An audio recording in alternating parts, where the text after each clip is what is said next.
তো আজি আমি অধ্যায় 8 অৰ্থাৎ কোষৰ গঠন আৰু কাৰ্য এই চেপ্টাৰটো আলোচনা কৰিম। তো বহুত দিন হয় মই ভিডিঅ' আপলোড কৰিব পৰা নাই। তো মই ভাবিছোঁ প্ৰত্যেক দেওবাৰে তোমালোকৰ ভিডিঅ'খিনি আপলোড কৰিম। তো 1 নম্বৰ কোৱেশ্চনত আছে যে কোনটো কোষাংগনক শক্তিৰ ভঁৰাল বোলা হয়। তো আমি এনসাৰটো দিম যে মাইটকন্ড্ৰিয়া শক্তিৰ ভঁৰাল বুলি কোৱা হয়।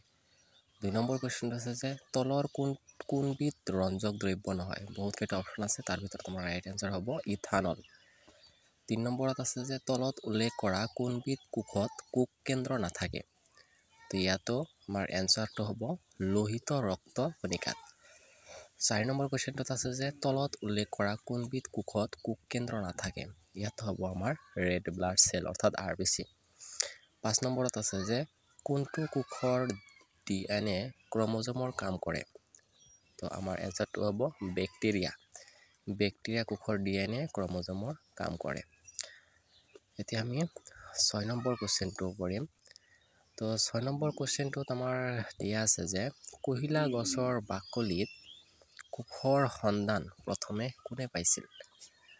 তো এইটো আমাৰ এনসাৰ হ'ব ৰবাৰ্ট হুক অৰ্থাৎ ৰবাৰ্ট হুকে কহিলা গছৰ বাকলিত কোষৰ সন্ধান প্ৰথমে পাইছিল।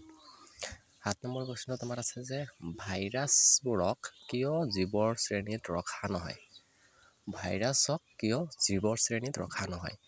এনসাৰটো হ'ব আমাৰ যে প্ৰকৃত কোষেৰে গঠিত নহয় কাৰণে। ভাইৰাছক জীৱৰ শ্ৰেণীত ৰখা নহয়। 8 নম্বৰ কোৱেশ্চনটো আছে যে 1 মাইক্ৰমিটাৰ মানে কিমান। তো আমাৰ এনসাৰটো হ'ব 1 মাইক্ৰমিটাৰ মানে হ'ল 0.01 মিটাৰ।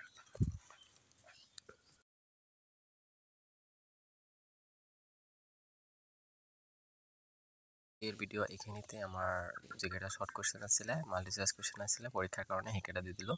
তো এইখিনি যদি তোমালোকে পঢ়া পৰীক্ষাত ভালেখিনি মাৰ্ক পাবা।